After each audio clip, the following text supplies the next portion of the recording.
तो दोस्तों स्वागत है आप सभी का करियर डिफाइनर यूट्यूब चैनल पे। और आज के इस धमाकेदार सेशन में हम लोग डिस्कस करने वाले हैं आरआरबी पीओ प्रिलिमिनरी एग्जामिनेशन 2024 हमारा कैसा रहा। इस साल का पहला एग्जाम था और इस बार आईबीपीएस ने क्या उटपटांग चीजें आप लोगों के साथ किया है और खासकर हमारे साथ भी, क्योंकि जब एग्जामिनेशन देने आप जाते हो तो कहीं ना कहीं हम भी उतरते हैं। तो जितना आपका रिजल्ट आपके लिए इंपॉर्टेंट है उतना हमारे लिए भी इंपॉर्टेंट है। तो हम सबके लिए जो बहुत से चीजें उटपटांग, गलत, रॉन्ग या जो भी आप कह सकते हैं, जो भी हुआ है उन सारे चीजों के ऊपर हम डिस्कस करेंगे। क्यों? क्योंकि इन सारे चीजों के ऊपर कहीं ना कहीं इस साल का जो कट ऑफ है वो बहुत ही ज्यादा डिपेंड करेगा। तो हमारे इस पूरे सेशन के एजेंडा दो रहेंगे। एक, कि हम अपने एक्सपेक्टेड कट ऑफ तक पहुंचे। दूसरा, जो जो हमारे फैक्टर्स इस बार हमें देखने के लिए मिले और जिनका प्रभाव उस कट ऑफ पे रहेगा, उन सारे गलतियों को तो आईबीपीएस को अगर हम कहीं भी सुधारने के लिए तो वो सुधार तो देगा, बट हर सुधार के लिए एक समय चाहिए होता है। और अगर आप देखें तो एक हफ्ते के बाद हमारे पास आरआरबी क्लर्क का प्रिलिमिनरी एग्जामिनेशन होने वाला है। तो इतने कम समय में मैं ये तो एक्सपेक्ट नहीं करूंगा कि कोई बॉडी आपके लिए इतना इमरजेंटली काम करके आपके वो सारे के सारे जो लूप होल्स हैं उसको वो रेक्टिफाई कर सकता है। तो इसको अगर हम माने तो उसके बाद वाले एग्जाम जब पे हमारे पास थोड़ा समय रहेगा, आईबीपीएस क्लर्क का प्री या फिर आईबीपीएस पीओ का प्री, वहां तक हो जाएगा। बट इन सारे के सारे लेसन्स को हमें समझना है प्रॉपरली और उस चीज का हमें आरआरबी क्लर्क में ध्यान रखना है कि हम वहां पे उस चीज के लिए सफर ना हो। हम खुद को कैसे रेडी कर सकते हैं।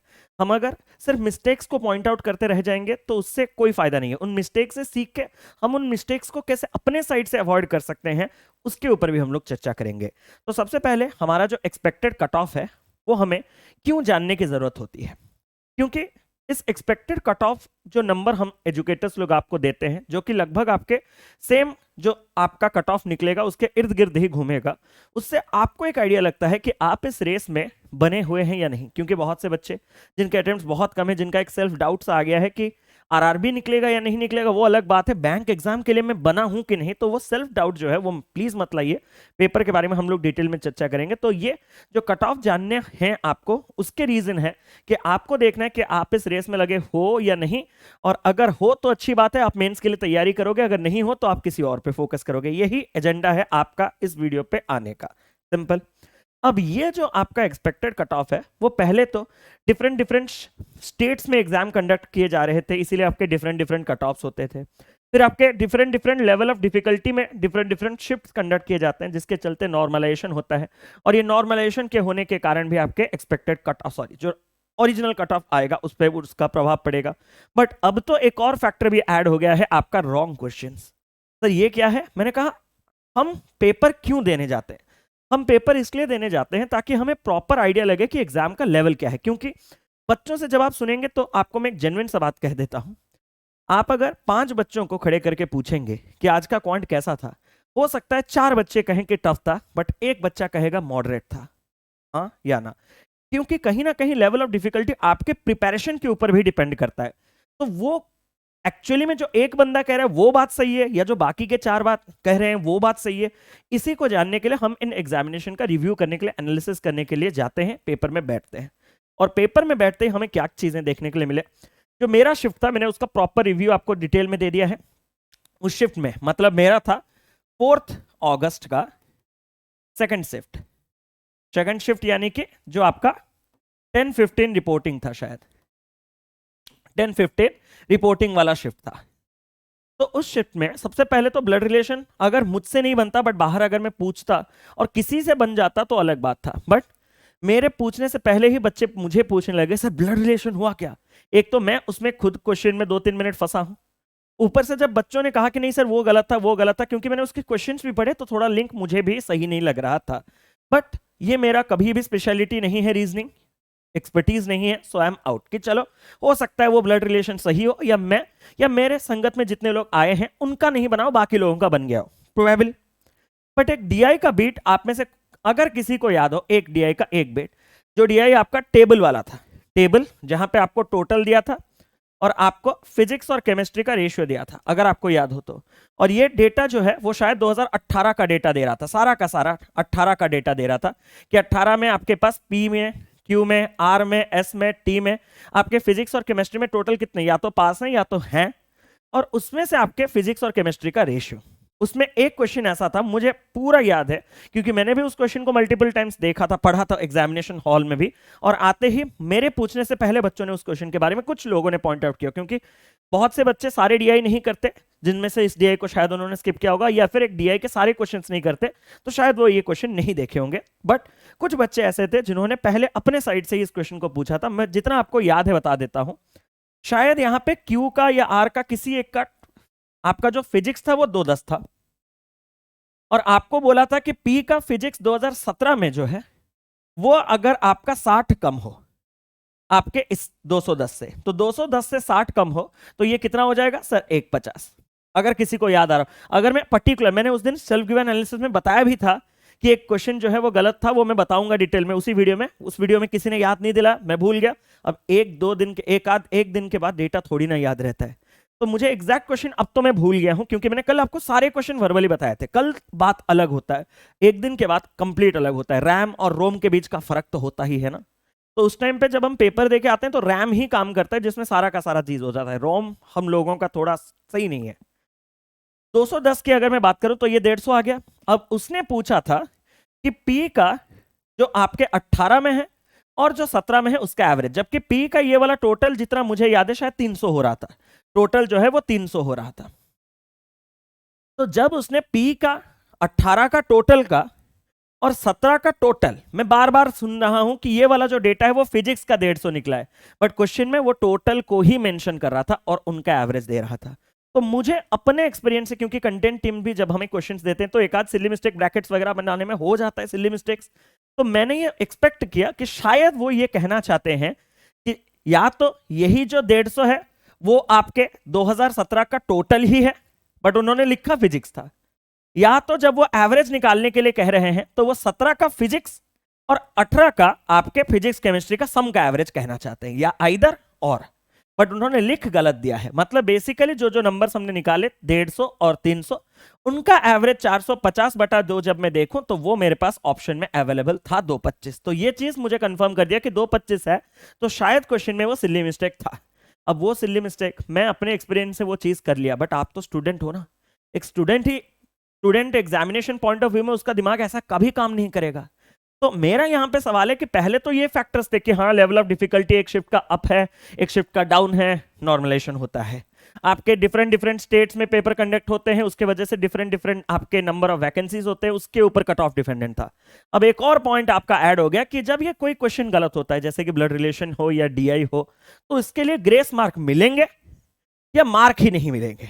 क्योंकि अगर मार्क नहीं मिलेगा तो वो तो एक आध शिफ्ट जिस शिफ्ट में हुआ है उस शिफ्ट का लॉस है, और अगर ग्रेस मिलेगा तो भी ग्रेस कैसे मिलेगा? क्यों? अगर आपको स्कूल में याद हो तो स्कूल में हमारे ग्रेस मार्क पाने का एक कंडीशन था कि अगर कोई क्वेश्चन गलत होता है बोर्ड में, मतलब जितना हमें पता है, हमने अपने टीचर से सुना था उस टाइम पे, तो जो वो गलत क्वेश्चन को अटेम्प्ट करता है उसी को ग्रेस मार्क मिलता है। बट कुछ कुछ जगह ऐसा है कि नहीं, क्वेश्चन गलत है तो सबको ग्रेस मार्क मिलता है। बट यहां पे क्या होगा भगवान जाने। क्योंकि अगर मैंने क्यों 225 को चुना, क्योंकि मुझे ये क्वेश्चंस में गलती लगा, बट जो ऑप्शंस है वो तो प्री डिटरमाइंड होगा ना, जिसने सवाल बनाया होगा उसने शायद 225 के मेंटालिटी में ही, ऑनलाइन पेपर है तो उसने, जैसे आप मॉक टेस्ट देते हो आंसर के पहले से ही सेट होकर रहता है, तो मैं डरा नहीं, मैं 225 के साथ चला गया। बट आईबीपीएस उस चीज का क्या करेगा? अब उसको मालूम भी है कि नहीं वो सही चीज है या गलत चीज है, वो भी उसके तक कौन पहुंचाए? तो इन चीजों का जो चीज है आप देखिएगा कि हमें ध्यान रखना है। सर हमें कैसे ध्यान रखना है? पेपर तो वो कंडक्ट करेगा, आप बोले कि हम ध्यान रखेंगे, हम मिस्टेक सुधारेंगे, अरे उसका मिस्टेक हम कैसे सुधारें? तो सर हम क्या कर सकते हैं? तो अगर कोई क्वेश्चन को मैं 2 टाइम्स पढ़ा या मैक्स 3 टाइम्स पढ़ा, और 2-3 टाइम्स पढ़ने के बाद अगर मुझे कोई चीज फिशी लगा, तो सेल्फ डाउट मत लाइए। चांसेस आजकल बढ़ चुके हैं कि क्वेश्चंस का गलत, क्योंकि हमारे शिफ्ट के अलावा भी कुछ कुछ ऐसे शिफ्ट्स हैं जहां पे आपके क्वेश्चंस थोड़े गलत देखने के लिए मिले हैं।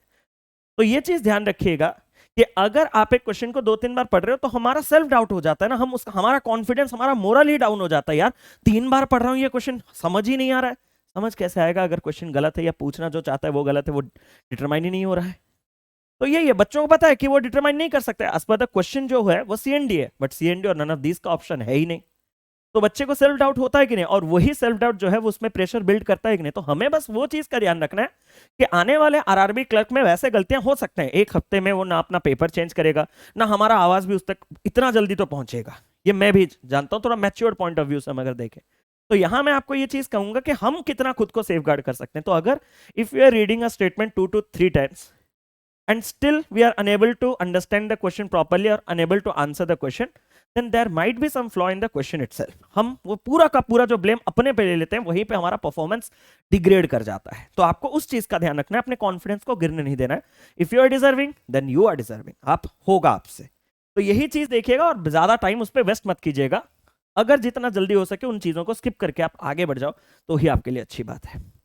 ये चीज खत्म होने के बाद हम आते हैं लेवल ऑफ डिफिकल्टी के पास। इस बार अगर हम लेवल ऑफ डिफिकल्टी की बात करें तो वेरी इजी शिफ्ट से लेके आपको डिफिकल्ट शिफ्ट मिला है। जैसे कि कल के शिफ्ट, मतलब मैं सोच रहा हूं कि मेरा पेपर आज था, तो सच बताऊं तो मेरे तो कुछ रेगुलर स्टूडेंट जिनके साथ मैं कनेक्टेड रहता हूं, इवन कुछ बच्चे ऐसे सोचे होंगे कि उनका मैसेज ऊपर से देखा गया है या फिर मैंने रिप्लाई नहीं किया है, तो वो जो भी है टीम के पास भी जितने मैसेज जाते हैं, मैं भी जितना मैसेज देखता हूं, तो वहां मुझे एक चीज तो आइडिया लग गया कि मेरा शिफ्ट तो क्वांट के मामले में एक वेरी इजी शिफ्ट होगा। बट वहीं एक आध शिफ्ट जैसे कि डे 1 के सेकंड थर्ड शिफ्ट की अगर हम बात करें तो वहां आप देख सकते हैं मेरे सेल्फ गिवन एनालिसिस के कमेंट में भी उस कमेंट को कितने लोगों ने लाइक किया, मतलब सफर किए हैं बच्चे। जहां एब्रप्टली क्वांट में जो लेवल है वो बहुत ज्यादा हाई हुआ है, जिसके चलते मार्क्स जो है वो बहुत डिग्रेड किए हैं। अब इतने वाइड रेंज में हम तो नॉर्मलाइजेशन होता है जानते हैं, बट हम नॉर्मलाइजेशन के बारे में कितना जानते हैं, कसम से बोल रहा हूं, हम नॉर्मलाइजेशन के बारे में सिर्फ इतना जानते हैं कि आज हमारे डिफरेंट शिफ्ट में पेपर होते हैं। ये तो लगभग इम्पॉसिबल है कि एक ही लेवल का क्वेश्चन हर पेपर में आपको मिले। तो पेपर के ऊपर नीचे लेवल होने के कारण अगर पेपर का लेवल थोड़ा हाई हुआ तो हमारे अटेम्प्ट जो है वो थोड़े कम हो जाएंगे। अगर पेपर का लेवल थोड़े लो हुए तो हमारे अटेम्प्ट थोड़े बढ़ जाएंगे। अब बच्चा तो सेम ही है, बट अगर पेपर का लेवल घूमेगा तो हमारे अटेम्प्ट तो घूमेंगे।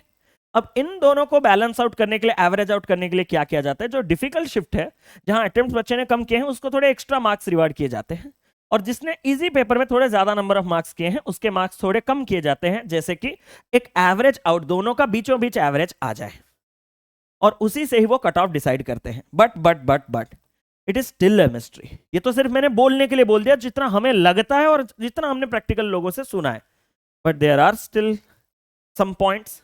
कोई आज कहता है कि सर कोई भी मार्क्स डिडक्ट नहीं किए जा सकते, सर मार्क्स जो है वो आते ही हैं, लेकिन अगर आपका टफ शिफ्ट है तो आपको मार्क्स बढ़ते हैं। मतलब कुछ पॉइंट्स ऐसे बोल रहे हैं कि मार्क्स कट कभी नहीं सकता, मार्क्स अगर बढ़ना है तो खाली बढ़ता ही है। मैंने कहा मुझे इस बारे में कोई ज्ञान नहीं, क्योंकि ये पूरा का पूरा क्रिकेट के डकवर्थ लुइस के टाइप का है। तुम्हें ये चीजें बताता कौन है मुझे नहीं पता, ये तो मैंने एक प्रैक्टिकल पॉइंट ऑफ व्यू से बोला। इसमें लूप होल ही नहीं है कि भाई जिसने ज्यादा अटेम्प्ट कर दिया उसको थोड़ा कम कर दो, जितने कम अटेम्प्ट किए हैं उससे थोड़ा बढ़ा दो, तो आपके ये एवरेज आउट बीचों बीच आ जाएंगे, और जिनका लेवल बीच में वो बीच में ही रहेंगे, उनके ज्यादा चेंजेस ना करो। तो उसी से ही तो आपका एक कट ऑफ जो इसका वर्ड आया है नॉर्मलाइजेशन, वो उसको जस्टिफाई कर रहा है। कुछ लोग ऐसे भी बोलते हैं कि अगर एक्यूरेसी अच्छा हुआ तो नॉर्मलाइजेशन में ज्यादा मार्क्स आते हैं, कुछ लोग उसको बोलते हैं ऐसा नहीं है। तो तुम लोगों को कौन बताता है मुझे नहीं पता, मैं 7 साल के करियर में मैं नहीं जान पाया खुद। आप अगर 1 साल 1.5 साल 2 साल में जान जा रहे हो तो वो कंप्लीट आपका मतलब क्या है, मतलब to God's grace and mom's over confidence, अगर आप में ये टैलेंट उत्पन्न हो गया है तो इस बारे में हम ज्यादा बात नहीं करना चाहते, क्योंकि ये सिर्फ और सिर्फ एक कंट्रोवर्सी है।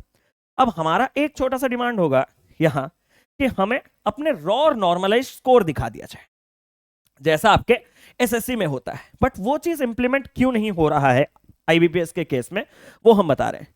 उसने इतने लेवल अप डाउन कर दिए हैं इतने हद तक जाके, क्योंकि अगर आप एसएससी में देखेंगे तो इतना मिसमैच आपका मतलब स्कोर्स में हो जाता है, लेवल में इतने ज्यादा मिसमैच नहीं होते उसके।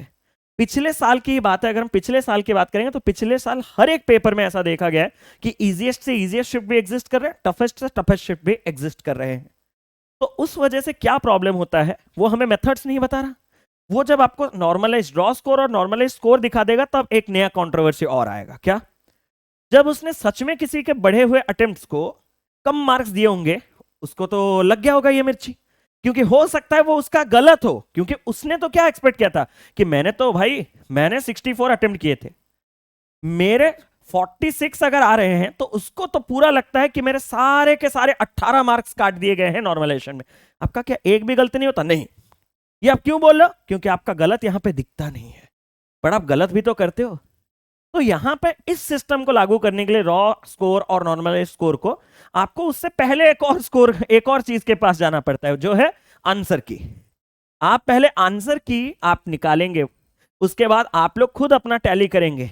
इसमें कितना एफर्ट लग जाएगा पता है? मतलब पूरा एग्जामिनेशन सिस्टम चेंज हो जाएगा, जो कि होना भी चाहिए, क्योंकि we are paying 850 rupees for a form, जो कि एक छोटा अमाउंट नहीं है बिल्कुल भी। बट वो क्यों नहीं कर रहा पता नहीं, भगवान जाने। और उसका प्रेशर सिर्फ बच्चे ही ले रहे हैं, लोड ही ले रहे हैं। बट हमें सिर्फ एक चीज पे फोकस करना है अभी अपने आने वाले आरआरबी क्लर्क के लिए। मैं बस ये सारे के सारे पॉइंट्स इसलिए कह रहा हूं क्योंकि इन सबका आपके एक्सपेक्टेड कट ऑफ पे प्रभाव पड़ेगा, और कैसे क्या पड़ेगा वो तो मैं बताऊंगा। लेकिन इन सारी चीजों से हम बचेंगे कैसे? आप प्लीज इन सारे चीजों को लेकर ओवर थिंकिंग ना कीजिए। ये एक मेरा छोटा सा रिक्वेस्ट।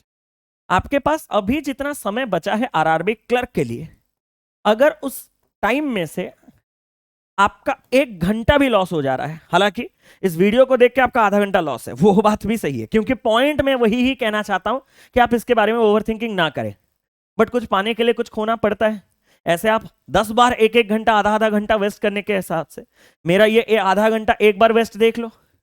आप कम से कम आने वाले टाइम में थोड़ा जागरूक हो जाओगे, और इस बाकी के 6 दिन जो है उसको प्रोडक्टिवली इस्तेमाल कर दोगे। बड़ा जेन्युइन बात था ये। बट आपको मैसेज तो पहुंचाने के लिए डिटेल एक्सप्लेन तो करना ही पड़ेगा ना, या सिर्फ बोल दूंगा आप कर लोगे? मैं तो बोलता हूं मॉक दो, मॉक नहीं देते। तो चीजों को फैक्ट्स और फिगर्स के साथ हमें रखना पड़ता है। तो मैं आपको बस ये चीज कहूंगा कि आप ओवर थिंकिंग ना करके आरआरबी क्लर्क में बस अपना बेस्ट देने की कोशिश कीजिए, और उसके लिए मैक्स से मैक्स मॉक्स लगाते रहिए, और कुछ नहीं। सर आप शायद मकसद भूल रहे हो। मैंने कहा क्या है भाई मकसद? सर एक्सपेक्टेड कट ऑफ देखने के लिए आंखें तरस गए हैं मेरे। मैंने कहा ये सारे के सारे पॉइंट्स, फिर ऊपर से एक और स्टेट लेवल एग्जाम जो पॉइंट है वो तो अभी तक खत्म नहीं हुआ, कि डिफरेंट डिफरेंट कट ऑफ जाते हैं। क्योंकि डिफरेंट डिफरेंट अगर हम लोकेशन की बात करें, स्टेट्स की बात करें, वहां आपके नंबर ऑफ आरआरबीज जो काम करते हैं वो डिफरेंट होते हैं, और जो आपके आरआरबीज हैं उन्होंने जो वैकेंसी अलॉट किए हैं वो डिफरेंट होते हैं। अब उसके लिए कंपिटिटर्स और उन कंपिटिटर्स का लेवल वो भी डिफरेंट होता है। तो ये स्टेट टू स्टेट वेरी करेगा। मतलब कहीं हो सकता है ऐसा कि आपके वैकेंसीज बहुत ज्यादा निकल जाए, मान लो, तो हमें क्या लगता है, अरे वैकेंसीज बहुत ज्यादा है इस स्टेट में, तो इस स्टेट का कट ऑफ गिर जाएगा। सही मानते हो? बिल्कुल सही। मान लो कि उस स्टेट में पर्टिकुलरली बात करें, सारे के सारे अच्छे बच्चे, लक, सारे के सारे अच्छे स्टूडेंट जो उस साल अपने ही जो रीजनल रूरल बैंक है अपने ही स्टेट में वो पा पाते, उनको लगा कि यहां पे ज्यादा है तो हम वहीं चले जाते हैं। और अगर सारे के सारे अच्छे बच्चे वहां गए तो उसका कट ऑफ बढ़ जाएगा। तो ये चीज भी, इसके ऊपर भी कोई चीज किसी के साथ डायरेक्ट प्रोपोर्शनल नहीं है इस कट ऑफ को निकालने के लिए। तो मतलब आप सर फाइनली क्या कहना चाहते हो?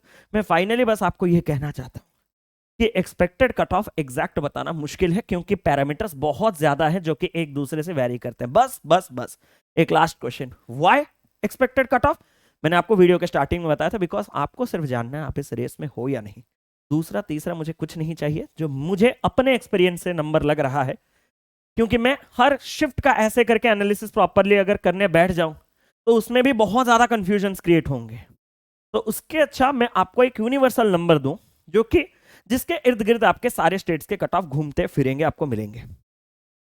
वो नंबर है आपका 50 से लेके 52।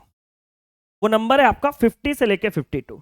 अब 50 से लेके 52 जो है, जो आपका कट ऑफ है, वो आपका 51 भी हो सकता है, 52.5, 49.5, कुछ भी हो सकता है। तो एवरेज अगर मैं चलूं 51, और इसको अगर आप थोड़ा ऊपर नीचे करो तो यही आपके कट ऑफ के रेंज रहने के चांसेस बहुत ज्यादा है। और इस कट ऑफ के रेंज के साथ साथ एक दूसरा सवाल है। इतना वीडियो जब मैं पढ़ा रहा था, बता रहा था, मत कमेंट करना कि सर मैंने 49 अटेम्प्ट्स किए हैं, कोई चांस? मैं आईबीपीएस नहीं हूं, पहले मैंने आंसर दे दिया, आई एम नॉट आईबीपीएस।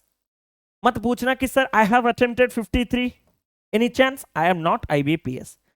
यहां पे एक चीज आता है कि आप में से कोई अगर 45 किया है और चांस है कि उसका सबसे टफेस्ट पेपर है, तो उसको आराम से एक 6 मार्क का कट ऑफ, मतलब 6 मार्क का स्कोर मिल सकता है, जो कि इसको इस रेंज जो मुझे एक्सपेक्टेड लग रहा है लगभग हर स्टेट में, जब मैं बात करूं ओडिशा स्टेट में कट ऑफ थोड़ा ज्यादा जाता है, तो उसमें एक और दो और जोड़ दो 53-54 का।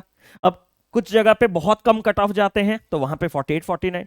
तो इस तरीके से ये चीज और एब्रप्ट होगा, बट मेजॉरिटी जगह जहां है वो आपको 50s के इस हाउस में दिखेगा, 50, 51, 52, 53 इस रेंज में। तो यहाँ पे 45 वालों को भी 6 मार्क मिल सकते हैं नॉर्मलाइजेशन में। और इवन अगर आप सोच रहे हो कि सर ये आंकड़ा है, सर कौशिक सर मुझे आप पे ना 100% भरोसा है, आपने ये नंबर दिया ना, आपके मैंने पुराने वीडियोस देखे, कट ऑफ लगभग लग जाता है, मैं तो सर कंफर्म क्लियर कर रहा हूं। मैंने कहा कितने अटेम्प्ट्स किए? सर 53। मैंने कहा अच्छा 53, तब तो रिस्क भी है। सर कैसे? मैं आपको डरा नहीं रहा हूं।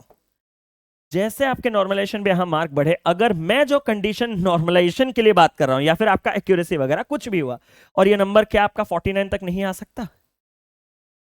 आ सकता है, बिल्कुल आ सकता है। तो इसीलिए ये चीजों को कभी एक्सपेक्ट हम कभी पता नहीं लगा सकते कि 53 लाऊं तो भी इस रेंज में आ सकता हूं कि नहीं, क्योंकि वहां पे भी 2 फैक्टर होता है, एक तो मेरे खुद का एक्यूरेसी, दूसरा नॉर्मलाइजेशन में अगर कुछ कटा, क्योंकि मेरा इजी शिफ्ट था शायद। तो इसीलिए इन सबका फाइनल कंक्लूजन में दे रहा हूं कि हम ये जो कट ऑफ है वो बस इस रेस में है या नहीं और मेंस की तैयारी के लिए ही पूछ रहे हैं। तो मैं आपसे ये कहूंगा कि एनीथिंग अबव 45 प्लस अगर आप किए हो तो मैं ना आपको सेफ कहूंगा, ना मैं आपको गुड कहूंगा, ना मैं आपको बोलूंगा गारंटीड आपका कट ऑफ क्लियर है, बट आप इस रेस में हो और आपको मेंस की तैयारी चालू कर देनी चाहिए। क्योंकि अगर आप अभी मेंस की तैयारी नहीं करेंगे और रिजल्ट आने का इंतजार करेंगे तो खत्म, पूरा का पूरा चांसेस आपका खत्म हो जाएगा। तो प्लीज आप सभी से रिक्वेस्ट है कि अपने मेंस की तैयारी चालू कीजिए, बट अभी नहीं, 1 वीक का टाइम दीजिए। व्हाई? बिकॉज अभी इस आरआरबी पीओ को देने के बाद कुछ ऐसे बच्चे हैं जिनका सिलेक्शन तो होगा लेकिन उनका कॉन्फिडेंस लेवल थोड़ा गिरा हुआ है, just because of level of difficulty की वजह से। तो मैं उनको सजेस्ट करूंगा कि अगर आपको अपना कॉन्फिडेंस हल्का सा भी नीचे लग रहा है प्री के परफॉर्मेंस को लेके, तो 1 वीक है, 1 वीक स्ट्रेच कर लो प्री में, ओनली प्री में, उसके बाद तो आपको मेन स्टार्ट ही करना है। तो ये लास्ट वीक आरआरबी क्लर्क से पहले मैं आपको रिक्वेस्ट करूंगा, सजेस्ट करूंगा, क्योंकि ये पेपर पूरा स्पीड का होता है। आरआरबी क्लर्क का जो पेपर है, जो मैंने यहां पे कहा है, वो आपका पूरा का पूरा स्पीड वाला पेपर है। तो अभी अगर आप इसके प्रैक्टिस और इसके अगर मॉक्स आप नहीं दोगे, ऊपर से मैं भी आपको most expected paper, 3 most expected paper करवाने वाला हूं। जैसे आपको इस बार का भी दिया था पेपर, पेपर तो वैसा आया है, क्योंकि आप झूठ बोल पाते, बट मेरे शिफ्ट में तो मैंने खुद देख लिया अपनी आंखों से, जैसा अप्रोक्सीमेशन कराया था वैसा है, जैसा सीरीज कराया था हूबहू वैसे 6 सीरीज है, जैसा क्वाड्रेटिक कराया था स्टार्टिंग के 5-10 मिनट में, 3 घंटे के वीडियो में, 5-10 मिनट के वीडियो में जो क्वेश्चन हुए थे सारे क्वेश्चन वैसे हैं, और हमने 3 घंटा एक्स्ट्रा पढ़ा है, वो बात अलग है। तो समझ रहे हो ना कि क्या करना है क्या नहीं। तो आपके 3 मोस्ट एक्सपेक्टेड पेपर्स हम यहां पे भी डिस्कस करेंगे, तो इसके लिए निश्चिंत रहिए, और उसके बाद आप पीओ मेंस की ओर शिफ्ट कीजिएगा। बस यही आपको मेरे तरफ से तो सजेशन रहेगा। अगर सारा का सारा चीज क्लियर है तो मैं भी चलता हूं, आप लोगों से अलविदा लेना चाहता हूं। सेशन अगर पसंद आया होगा तो जरूर से एक बार जाते जाते लाइक और शेयर कर दीजिएगा, और अपने मन में कोई भी संकट दुविधा है तो मुझे कमेंट सेक्शन पे जरूर से बताइएगा, अगर मैं हेल्प कर सकूं तो जरूर से करूंगा। बस एक कमेंट को अवॉइड कीजिएगा, सर मैंने 44 किया है, क्योंकि अब तो 50 बोला था तो 49 वाला कूद रहा था, 45 बोल दिया, सर मैंने 44 किया, मेरा कुछ हो सकता है मालिक, कुछ हो सकता है। अबे मैं नहीं हूं आईबीपीएस, होना होगा तो अपने आप होगा, नहीं होना होगा तो नहीं होगा। बट अगर आपको ये लग रहा है कि इस वीक के बाद आप मेंस पढ़ देने से वो चीज वेस्ट होगा, वो तो नहीं होगा। पढ़ना हमेशा आपके लिए फायदेमंद होगा। क्लियर? लास्ट चीज बोल दिया। तो बस इसी के साथ सेशन को एंड कर रहा हूं। उम्मीद करता हूं मैंने सारे के सारे पॉइंट्स आपके कवर अप किए हैं, जितने भी मैंने लिखे थे। अभी आपको क्या करना है, 1 वीक क्लरिकल के ऊपर फोकस करना है, क्योंकि स्पीड वाला एग्जाम है, 80 आउट ऑफ 80 आपको स्कोर करने पड़ेंगे इस पेपर में, अटेम्प्ट तो करने पड़ेंगे। तो प्लीज उसके अगले वीक से आप मेंस के लिए चालू कर दीजिएगा अपना चीज। तो that's it for today, thank you so much, love you all, bye bye, take care, God bless you, जय जगन्नाथ, जय जगन्नाथ, जय Jagannath, thank you, take care.